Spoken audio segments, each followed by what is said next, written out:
ఆ ప్రయత్నంలోనే అనునిత్యం ఉన్నాం. మా డిపార్ట్మెంట్కి అదే చెప్పాం. They are also doing same exercise. ఒక్క నిమిషం కూడా వెయిట్ చేయాలి నాకు ఫ్లెక్సిబిలిటీ ఉంటే. ఇప్పుడే దాని మీద కూడా ప్లాన్ చేసుకున్నాం, వర్కౌట్ చేస్తున్నాం. I will come out. మీకెందుకంటే ఇవన్నీ కూడా మీరు ప్రజలకు తెలియజేయాల్సిన బాధ్యత మనందరికీ మీద ఉంది. ఇట్ ఈజ్ ఓన్లీ అందుకే నేను చాలాసార్లు చెప్పాను, ఒక పబ్లిక్ పాలసీ, ఒక ప్రభుత్వాన్ని ఎన్నుకుంటారు.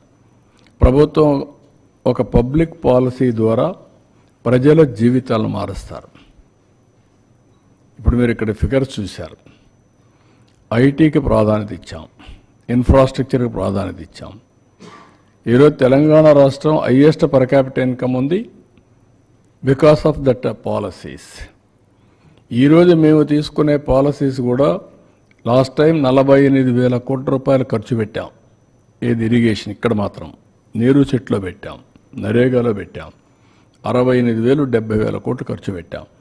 దానివల్ల గ్రౌండ్ వాటర్ రీఛార్జ్ అయ్యింది.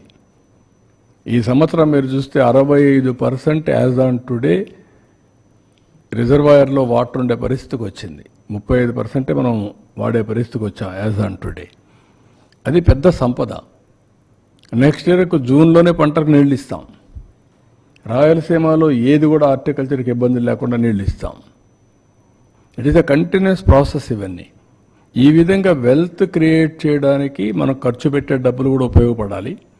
రెండు బ్యాలెన్స్ కావాలి. పబ్లిక్ పాలసీ వల్ల ఈరోజు గవర్నమెంట్ ఆఫ్ ఇండియా కూడా మీరు చూస్తున్నారు, ఎవరైనా సరే ఒక మంచి పబ్లిక్ పాలసీ తీసుకొని ఆ పబ్లిక్ పాలసీ ద్వారా సమర్థవంతంగా అమలు చేయాలి. మళ్ళీ నేను బాగానే డబ్బులు ఖర్చు పెట్టాం, దోచేసాం, రిజల్ట్స్ రాలేదు, అవుట్కమ్ లేదంటే మళ్ళీ కుదరదు. It is a continuous process. That is where జీవితాలను కొన్ని గవర్నమెంట్స్ మనం ఉన్నాయి. ఈరోజు చైనా ఉంది, 78లో వాళ్ళు ఎకనామిక్ రిఫార్మ్స్ తీసుకొచ్చారు. చైనాతో సమానంగా వెళ్ళిపోయారు. మీరు ఒక ఇది పెట్టుకోవాలి, 78లో చైనా ఎకనామిక్ రిఫార్మ్స్ ఇచ్చారు. అరౌండ్ 80s ఆ ప్రాంతంలో అనుకుంటాను రెండు. రష్యా పొలిటికల్ రిఫార్మ్స్ తీసుకొచ్చారు. That is also a public policy, this is also a public policy. China superpower అయింది, రష్యా ఎక్కడికో వెళ్ళిపోయింది. వై? అప్పట్లో Russia is more powerful than China, equal to USA USSR, Russia versus to America. ఇప్పుడు Russia versus to China. ఏంటి ఆ difference? ఒక public policy. ఆ public policy ఏంటి? వీళ్ళది ఎకనామిక్ రిఫార్మ్స్, వాళ్ళది పొలిటికల్ రిఫార్మ్స్. కంట్రీ డివైడ్ అయిపోయింది. దిస్ ఈజ్ వేర్ ఒక వ్యక్తి వల్ల, ఒక పబ్లిక్ పాలసీ వల్ల ప్రజల జీవితాలే మారిపోతాయి, తారుమారు అవుతాయి. మీరు అనుకుంటారు ఏముంది 5 ఏళ్ళు కదా పోయిందని. 5 ఏళ్ళు కాదు పోయింది, 5 ఏళ్ళు విలువైన సమయం పోయింది.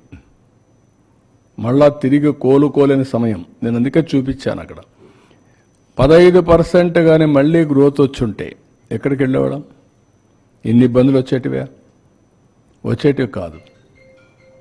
ఇట్ ఈజ్ ఏ అందుకనే ప్రజలు ఆలోచించుకొని ఎలాంటి గవర్నమెంట్ ఉండాలి, ఏ విధంగా ఉండాలి, ప్రజల్లో కూడా అవేర్నెస్ తేవడం మా బాధ్యత. అందుకనే ఇంత మునుపు నేను డెవలప్మెంట్ చేస్తూ పరిగెత్తా. మీకు ఎప్పుడు మరి చెప్పలా. 24 గంటలు నేను పని చేసుకుంటూ 13.5% గ్రోత్ వచ్చినా నేను చెప్పలేదు కాబట్టి అందరూ అనుకున్నారు ఇది అందరూ చేస్తారులే, ఎవరు వచ్చినా ఇంకా బాగుంటుంది అనుకున్నారు. ముంచేసే కొందికి ఇప్పుడు అర్థం అవుతుంది.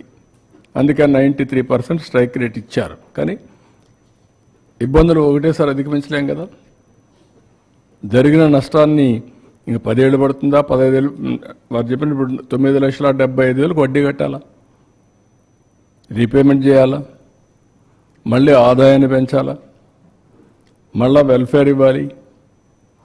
It is a extra Hercules task. దాన్ని అధిగమించి మళ్ళీ ముందుకు పోవాల్సిన అవసరం ఉంది. బట్ వేరే మార్గం లేదు.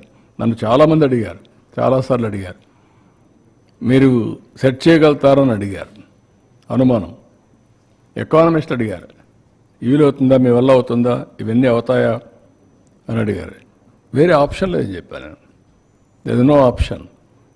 కానీ విజ్డమ్ ఒకసారి కొన్ని పనిచేస్తాయి.